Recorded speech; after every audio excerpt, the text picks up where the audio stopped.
지난주에는 4장 1절부터 20절까지 씨 뿌리는 자의 비유를 나눴었습니다. 씨 뿌리는 자의 비유에 보면은 네 종류의 마음밭이 나오죠. 길가밭, 돌밭, 가시떨기밭, 옥토밭.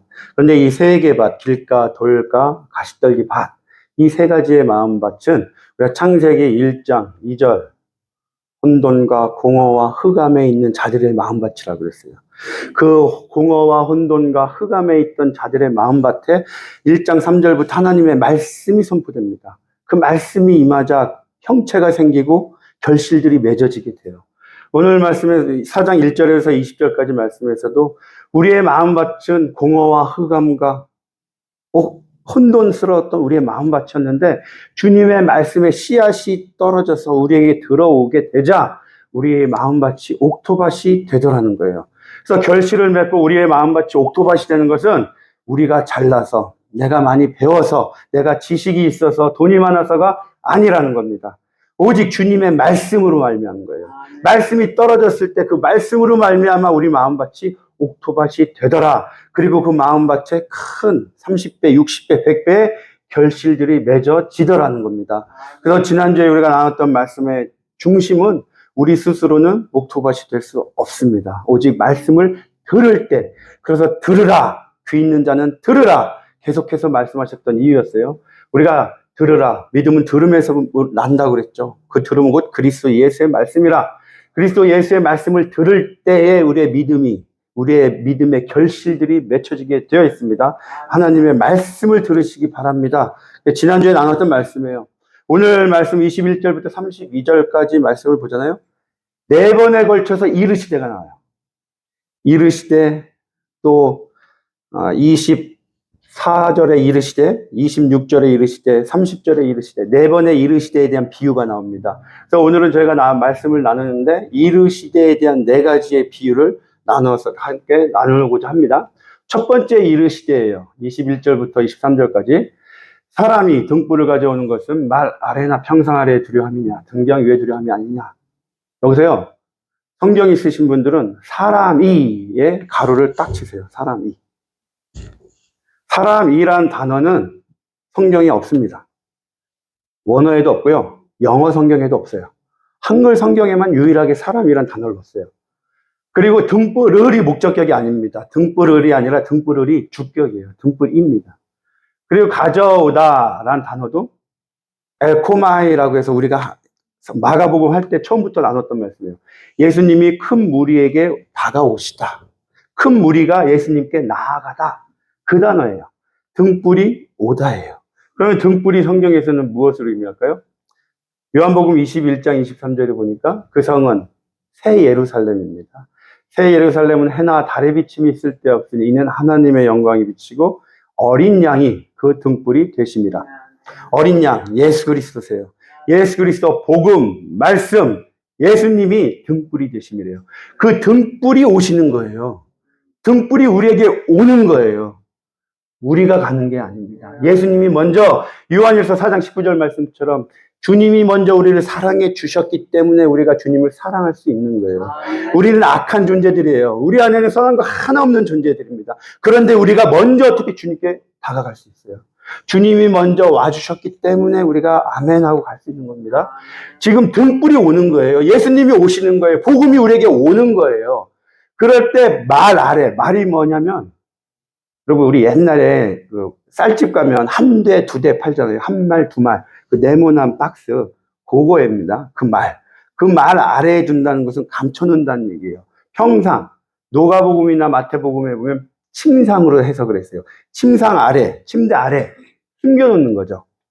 숨겨놓으려고 오는 게 아니다. 등경 위에 두려 합니다. 등경은 이렇게 그릇이 있어서 그 위에 촛대를 올리든지 등불을 호롱불을 올리든지 하는 그릇이에요.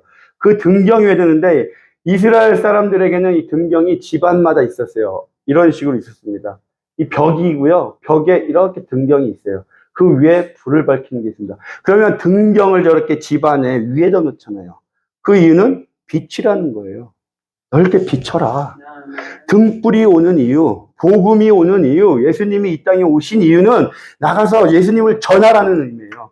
감춰줄 수 없다는 거예요. 22절에 보세요. 22절 해석해 보세요, 한번. 드러내려 하지 않고는 숨긴 것이 없고, 나타내려 하지 않고는 감추인 것이 없느니라. 이게 한번 딱 읽으면 여러분 무슨 뜻인지 정확히 해석이 돼요? 드러내지 않고는 숨긴 것이 없고. 저는 이거 읽는데 너무 해석이 안 되는 거예요. 정확한 뜻이 뭐지, 이게 대체? 그래서 다른 복음서를 찾아보니까 누가복음에 얘기합니다. 숨은 것이 장차 드러나지 아니할 것이었고, 여기도 복잡해요. 꼬였어요. 부정을 해서 강한 긍정으로 놓은 거예요. 숨은 것은 장차 반드시 드러난다. 감추인 것은 장차 알려지고 나타나지 않을 것이다. 반드시 감추인 것은 장차 나타난다. 알려지게 되어 있다라는 거예요. 그러니까 말을 좀 어렵게 했는데 분명한 것은 복음은, 등경은, 예수님은 오시면 감춰지려고 해도 감춰지지 않고 숨기려고 해도 숨겨지지 않고 반드시 드러나게 되어 있다. 그 얘기예요. 그래서 23절 보세요. 들을 귀 있는 자는 들어라. 깨달아라. 좀. 귀 있어? 그럼 듣고 깨달아. 복음은 숨겨지지가 않아. 그 얘기는 뭐겠어요, 여러분? 내 안에 있는 빛을 드러내래요. 여러분 안에 예수님 계시죠? 아멘. 아멘. 예. 그런데 8년 전일 거예요. 제 기억에 8년 전입니다. 샤이 크리스찬이라고 들어보셨죠? 못 들어보셨어요? 샤이 크리스찬? 8년 전에 되게 유행했던 이 단어였어요. 샤이 크리스찬이라고 해서 부끄럽잖아요, 샤이. 그래서 숨기는 거예요. 내가 크리스찬인 거야.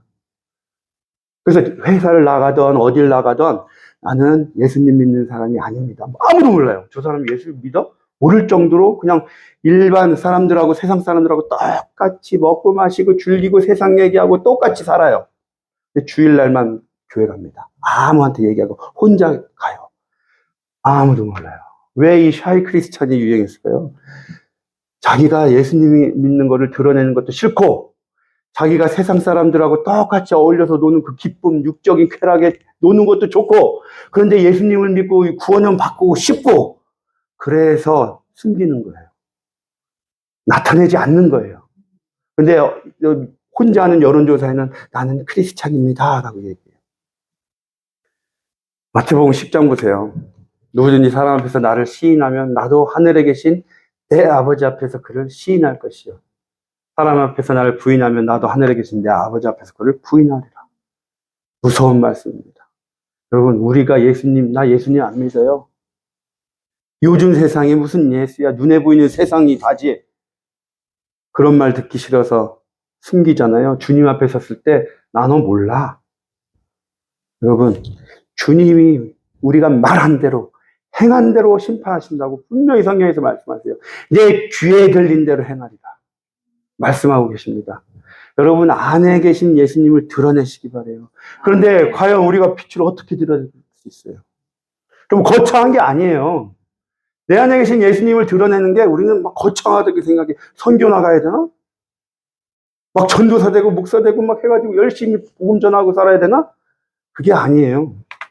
그냥 내 안에 계신 우리 마태복음 지지난주에 나왔잖아요. 마음에 가득한 것이 입에서부터 나온다고 그랬잖아요. 내 안에 있는 선한 것이 나온다고 얘기했잖아요. 내 안에 있는 선한 거예요. 여러분 내 안에 빛이 계시잖아요. 사랑이시잖아요. 사랑하시면 돼요. 굉장히 큰 게 아니에요. 내 안에 예수님이 계세요. 그럼 사랑을 행하세요. 사랑으로 대하세요. 그러면 되는 거예요. 그리고 저와 여러분이 이 자리에 와 있잖아요. 감사하잖아요. 입을 통해서 감사함을 선포하면 돼요. 만나는 사람들에게 우리가 식당에 갔을 때, 카페에 갔을 때, 저희 서브해주는 분들한테 감사합니다. 고맙습니다. 수고하세요. 이 말이에요. 그냥 그런 말로 선포하시면 되는 거예요. 여러분 안에 계신 그 선하신 예수님을 그냥 감사합니다. 수고하세요. 고맙습니다. 이거 어렵나요? 어려우세요? 그냥 계신 거 그대로 하시면 되는 거예요. 삶으로 선포하시면 돼요. 그게 우리 안에 계신 예수님을 드러내는 거예요. 다른 거 큰 거 아닙니다. 입술로 감사합니다. 고맙습니다. 사랑합니다. 선포하시기 바라요. 그게 우리 안에 계신 예수님을 드러내는 거예요. 두 번째 이르시되입니다. 두 번째 이르시되 너희가 무엇을 듣는가 스스로 삼가라. 그럼 여기서 너희가 무엇을 듣는가라고 얘기하죠. 근데 누가복음에서는요 너희가 어떻게 들을 거예요. 오히려 더 정확한 해석이 어떻게 들을까? 스스로 삼가라예요. 같은 말씀이 임합니다. 그런데 각자 듣는 말씀이 달라요. 해석이 달라요. 여러분 혹시 밀양이라는 영화 보셨어요? 밀양? 한때 많이 유행했었죠. 밀양. 안 보셨나요? 잠깐 소개해 드릴게요. 그 밀양에 보면 여주인공이 나옵니다. 전두현 씨죠. 여주인공이 남편을 잃어요. 남편을 잃고 아들 하나가 있어요. 근데 남편이 잃었으니까 남편의 고향으로 가서 살자. 그래서 경상도의 밀양이라는 도시로 내려갑니다. 아들 데리고. 근데 그 동네에 가서 살다 보니까 타주에서 왔잖아요. 그러니까 적응을 잘 못해요. 동네 사람들도 좀 텃세도 부리고. 그러니까 이 사람이, 이 여주인공이 좀 이렇게 나 부자인 것처럼 행동을 해요. 그러다 보니까 부자인 쫙 막 하다 보니까 동네 사람들이 부자인가 봐요. 이렇게 다시 잘 교제를 하고 삽니다. 그런데 여기서 부자인 척을 했더니 유괴범이 나타난 거예요. 유괴범이 그 아들을 유괴를 해봐요. 그래서 결국엔 그 아들이 죽음을 당합니다. 그래서 이 여자가 아들 잃었죠. 남편 잃었죠. 그래서 기댈 수 있는 곳이 교회였어요. 교회를 찾아가요. 그래서 교회 가서 열심히 예배드리고 말씀 듣습니다. 그 가운데 은혜를 받았어요. 그래서 내 아들 죽인 저 유괴범 용서해주자. 용서해주자. 그래서 유괴범에게 면회를 신청해서 갑니다. 면회를 해요. 근데 그 유괴범이 다 나오면서 성경책을 들고 나와요. 면회장에. 그래서 얘기합니다. 여주인공에게. 하나님이 내 모든 죄를 사하여 주셨습니다. 용서해 주셨습니다. 나는 이제 너무나 평안합니다. 자유롭습니다. 이 여주인공이 나는 당신을 용서하러 왔습니다. 말을 꺼내기 전에 그 죄수, 살인범의 그 얘기를 듣고 분노가 일는 거예요. 그러면서 얘기를 하죠. 내가 용서 안 했는데 어떻게 하나님께서 용서하셨어요? 이 말씀을 합니다. 물론 이 고백이 잘못됐긴 했죠. 근데 우리에게 생각하게끔 하죠. 여기서 제가 말씀드린 건 이 죄수의 복음을 받아들인 거, 우리가 당연히 하나님 예수 그리스도를 믿고 우리의 모든 죄, 원죄가 해결된 건 맞아요. 그렇다면 이 죄인이, 이 살인범이 받아들인 복음이 올바로 받아들였어요? 제대로 받아들인 게 맞나요? 아니죠. 제대로 받아들인 복음이 아니에요. 우리가 지금 그래요. 하나님의 말씀이 임했는데 그 말씀을 올바르게 받아들여야 돼요. 그런데 우리는 우리 각자대로 받아들인다는 거예요. 말씀을 똑같이 읽는데 어떻게 받아들이냐가 중요하다는 거예요. 주님의 말씀이 똑바로 선포됐는데 내가 기분 좋을 때는 너무 아름답게 받아들여. 집사님 한 분이 오셔서 식사하셨어요? 기분 좋을 때는 나를 생각해 주셔서 말씀하시는 거구나. 근데 내가 기분이 나쁠 때는 내가 밥도 못 먹고 다닐 정도로 가난해 보여? 그렇게 보여? 똑같은 말이에요. 우리의 마음에 따라서, 마음밭에 따라서 똑같은 말인데도 차이롭게 받아들인다는 거예요. 말씀은 똑같은 말씀이 선포됩니다. 여러분 잘 해석하셔야 돼요. 우리가 어떻게 받아들이냐가 굉장히 중요합니다. 내가 그 말씀을 내 은혜의 말씀으로 받아들이시기 바라요. 내 말씀을 여기서 선포되는 그대로 받아들이시기 바랍니다. 이 말씀이 오늘 내 마음이 내가 기분이 안 좋으니까 꽈서 듣지 마세요. 꽈서 들으면 꽈배기 나와요. 나쁜 결실이 나오게 되어 있습니다. 결실이 안 좋습니다, 여러분. 자, 듣는가 스스로 삼가하라. 너희는 헤아리는 그 헤아림으로 너희가 헤아림을 받을 것이라. 그래서 헤아림. 여러분, 헤아림이란 단어 우리가 알아요. 근데 성경에서 얘기하는 헤아림이 어떤 헤아림인지 알아야 돼요.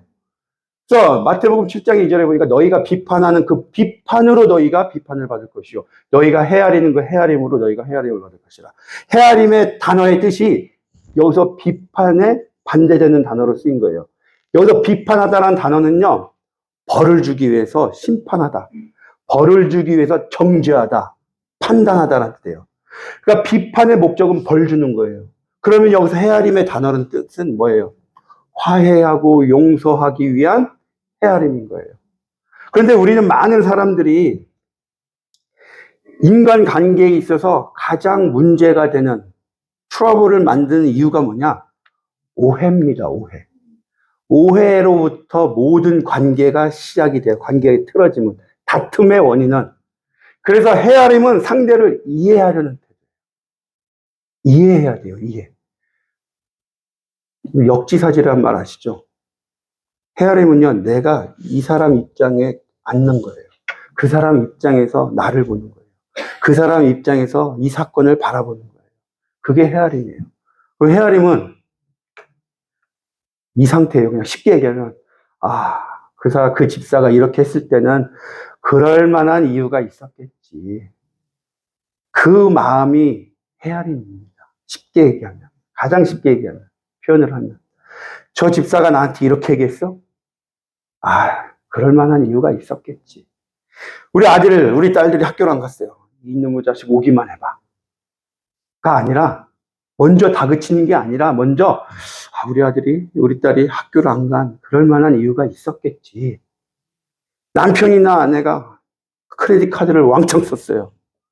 오기만 해봐, 내가 가만 안 둬. 가 아니라, 그럴 만한 이유가 있었겠지. 먼저 그런 마음이 있기를 소망합니다. 그러한 마음으로부터 출발하잖아요. 말씀하시잖아요, 오늘. 너희가 헤아림을 받는데요. 그런데요, 여기서 더 받는데요, 더. 그 말씀은 뭐냐면, 강권적으로 주님께서 하라고 명령하시는 거예요. 더 받아. 반드시 해. 그거예요. 헤아림을 하시기 바랍니다. 우리가 상대를 헤아려 주잖아요. 그 사람의 입장에서 생각을 해주잖아요. 다툼이 안 일어나요. 욱해서 일어났다가도, 가라앉아요. 그러한 헤아림이 저와 여러분에게 있길 소망합니다. 그 헤아림을 더 받으시길 소망합니다. 예. 그러면 25절에 보세요. 있는 자는 받을 것이요. 없는 자는 그 있는 것까지도 빼앗기리라. 이 25절의 말씀이요. 성경에서 굉장히 많이 등장합니다. 근데 이 있는 자가 과연 무엇이냐? 두 가지로 해석이 될 수가 있어요. 있는 자의 첫 번째 해석은 헤아림을 받잖아요. 받았으니까 나한테 있다는 얘기예요. 그래서 있는 자는 헤아림을 받아서 있는 자. 그 사람은 헤아림을 더 받을 것이다. 근데 네가 너는 헤아림을 안 해. 다른 사람에 대해서 헤아림을 안 해? 그럼 너는 있는 것까지도 빼앗길 거야. 첫 번째 의미가 그 있는 자가 헤아림입니다. 두 번째 의미는 뭐냐면 4장 11절에 보면 하나님 나라의 비밀을 너에게 주었대요. 주었으면 뭐예요? 받은 거잖아요. 받았으면 우리에게 있는 거잖아요. 하나님 나라의 비밀을 받았어요. 저희에게 있는 거예요. 그 하나님 나라의 비밀이 내 안에 있으면 있는 자는 더 받을 것이래요. 하나님 나라의 비밀이 있어서 더 알기 원하는 자들은 더 줄 것이다. 하나님의 비밀을 더 할 것이다. 복음을 더 많이 알게 될 것이다. 더 충만해 줄 것이다. 너희는 하나님의 나라의 비밀을 더 간구해. 천국은 침노하에 있는 자의 것이니까 너희가 하나님의 나라를 침노해. 더 많이 알기 위해서 노력해. 말씀을 더 많이 읽어봐. 그럼 더 많이 주실 것이야. 그 말씀이에요. 그런데 나는 하나님의 나라 필요 없어요. 생각하기도 싫고요. 듣기도 싫고요. 귀찮아요. 그러면 그 안에 있는 것조차 다 빼앗긴대요. 여러분. 저와 여러분 안에는 하나님의 나라, 하나님 나라의 비밀이 있기를 소망합니다. 그 헤아림이 있기를 소망합니다. 세 번째 또 이르시됩니다. 세 번째 이르시되는 하나님의 나라는 사람의 씨를 땅에 뿌림과 같으니 그가 밤낮 자고 깨는 중에 씨가 나서 자라되 어떻게 그리 되는지를 알지 못하니라. 사람이요 씨를 뿌립니다. 그리고 나서 밤낮 자요. 자고 깨고 자고 깨고. 그리고 나서 그게 어떻게 됐는지 알지 못한대요. 그런 농부가 있나요? 없죠. 씨를 뿌렸으면 가서 김도 매고 잡초도 뽑고 다 하잖아요. 그런데 오늘 말씀에서는 사람은 그냥 씨만 뿌려요. 씨는 말씀이라고 그랬죠. 말씀을 뿌려요. 그리고 그 사람은 밤낮 잡니다. 그런데 28절에 보니까 스스로 열매를 맺대. 스스로 열매를 맺고 싹이 나고 이삭이 생기고 곡식이 생기더라. 이 말씀은 고린도전서 3장 6절 7절 말씀처럼 사도 바울은 심었고 아볼로는 물을 주었을 때 오직 하나님께서 자라나게 하셨나니 오직 자라나게 하시는 이는 하나님이시라. 이 비유입니다. 우리가 하는 것은 씨를 뿌리는 것밖에 없다는 거예요. 씨를 뿌려놓으면 하나님이 가셔서 다 세우신대요. 저희들 오늘 전도 나가죠? 전도 나가셔서요. 그 사람들을 내가 어떻게 변화시킬까? 이 사람을 예수님 앞으로 어떻게 끌고 올까? 그렇게 안 하셔도 됩니다. 우리는요, 가서 전하면 돼요. 복음을 그냥 선포하세요. 그러면 그 선포된 말씀이 그 사람에게 들어가서 그 다음부터는 하나님께서 양육을 해주세요. 저희는 그냥 선포만 하시면 돼요. 우리에게 씨를 뿌리는 일을 맡기셨어요. 지금 하나님 나라의 일을 보세요. 지금 하나님 나라는 씨를 뿌려서 나중에 크게 곡식을 풍성하게 맺는 거예요. 그런데 충실한 곡식을 얻기 위해서 정말 중요한 게 뭐냐? 첫 번째예요. 씨를 뿌리는 거. 씨를 뿌려야 결실을 맺잖아요.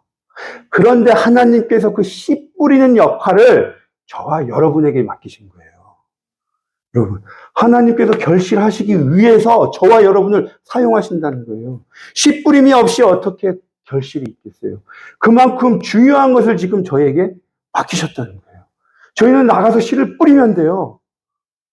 그런데 주님께서는 고린도전서 1장 21절에 말씀하세요. 미련한 것이래요. 하나님의 지혜에 있어서는 이 세상이 자기 지혜로 하나님을 알지 못함으로 하나님께서 전도에 미련한 것으로 믿는 자들을 구원하시기를 기뻐하셨다. 하나님께서는 전도하는 게 미련하다고 말씀하셨다. 왜요? 우리에게 분명히 씨를 뿌리라고 말씀하셨어요. 그런데 그게 미련한 것이래요. 로마서 1장 20절에 보세요. 창세로부터 그의 보이지 아니하는 것들 곧 그의 영원하신 능력과 신성이 그의 만드신 만물이 이 세상 눈에 보이는 이 세상이에요. 이 세상에 분명히 보여져 알려졌나니 그러므로 그들이 핑계하지 못할 것이다. 이 세상을 보고 하나님 안 계세요 라는 것을 핑계하지 못한대요. 이 세상을 봤더니 하나님이 계시구나 선포할 수밖에 없다는 얘기예요. 그게 전도에 미련한 거예요. 하나님이 볼 때는 야, 이 세상을 봐. 지구를 봐. 천체를 봐. 이게 우연이 된 것 같아? 다 우연일 것 같아? 그럼 과학자들이나 세상 사람들 보세요. 다 우연이래요. 자기가 해석 못 하잖아요. 과학적으로 증거 못 하잖아요.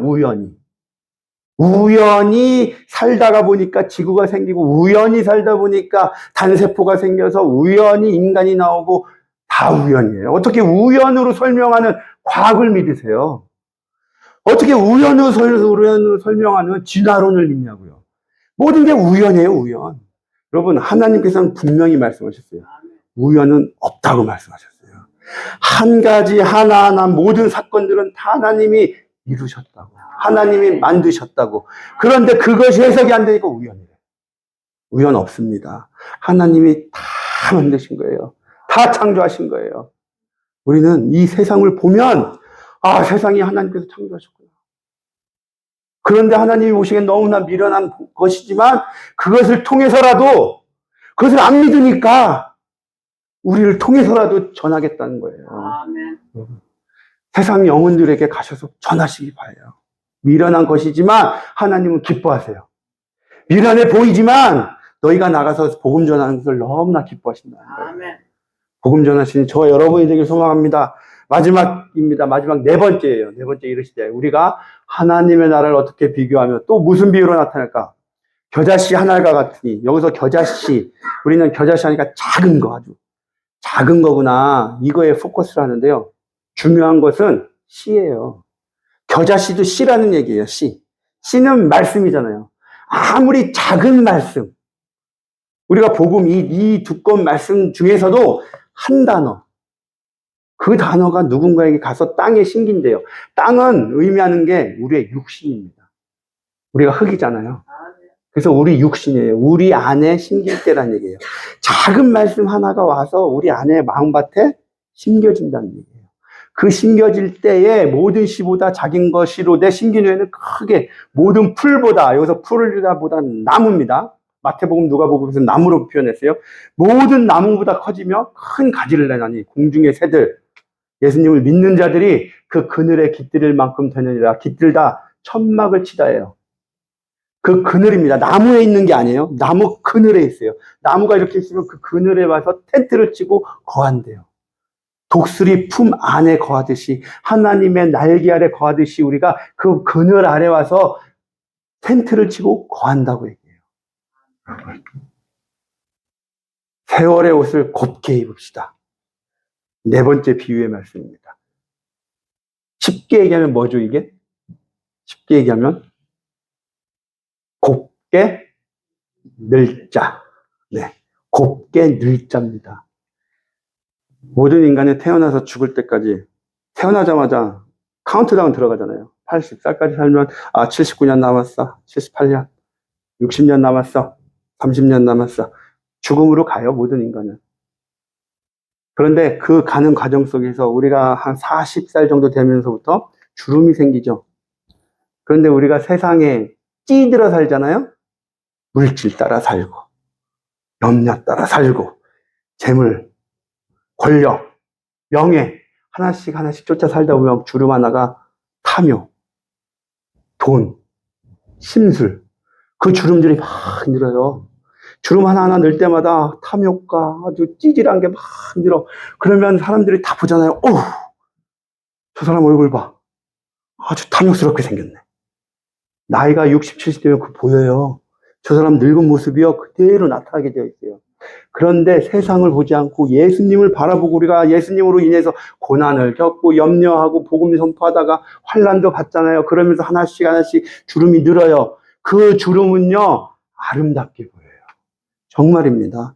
주님을 따라서 살게 되면서 생기는 주름들은 주님이 보시기에 세상 사람들이 이건 누가 보기에요? 아름다워요. 정말입니다. 이건.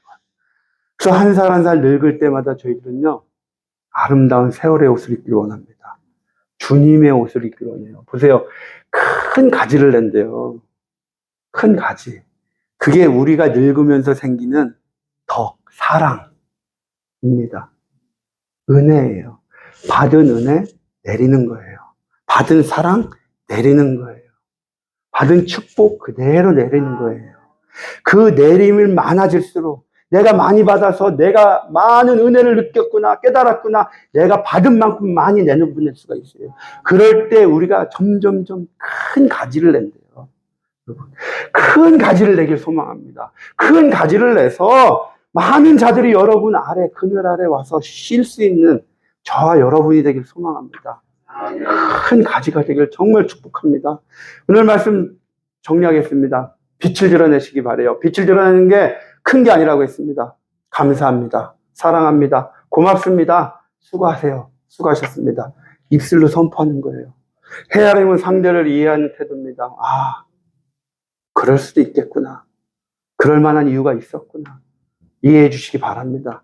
씨를 뿌리는 일, 결실을 맺기 위해서는 씨를 뿌려야 돼요. 그 중요한 일을 저와 여러분에게 맡기셨어요. 저희는 그냥 씨를 복음을 선포하세요. 주님께서 잘하게 해주십니다. 마지막으로 곱게 늙읍시다. 아멘? 네. 저희들 다 기도하겠습니다. 하나님 아버지 감사합니다. 저희들 이 자리에 불러주셨습니다. 말씀을 깨닫게 해주셨습니다. 주님의 말씀을 어떻게 깨닫는지 중요하다고 하셨습니다. 주님의 말씀을 말씀으로 받게 하여 주시옵소서. 그 말씀대로 살아갈 수 있도록 그 능력을 허락하여 주시옵소서. 주님의 말씀이 우리 안에 계십니다. 빛으로 계십니다. 그 빛을 드러내는 자가 되게 하여 주시옵소서. 세상 가운데 말씀을 선포하는 자가 되게 하여 주시옵소서. 오늘 저희들 전도 나갑니다. 주님의 말씀을 선포하러 나갑니다. 많은 열매들이 맺어질 수 있도록 축복하여 주시옵소서. 우리는 그 열매를 볼 수 없습니다. 결실을 볼 수 없습니다. 그러나 주님은 하십니다. 우리의 마음을 하십니다. 우리의 노력을 하십니다. 주님 오늘 저희와 함께 해주셨고 저희의 입술을 통해서 주님의 복음이 담대히 선포되는 하루 될 수 있도록 축복하여 주시옵소서. 감사드리며 예수님의 이름으로 기도드렸습니다. 아멘.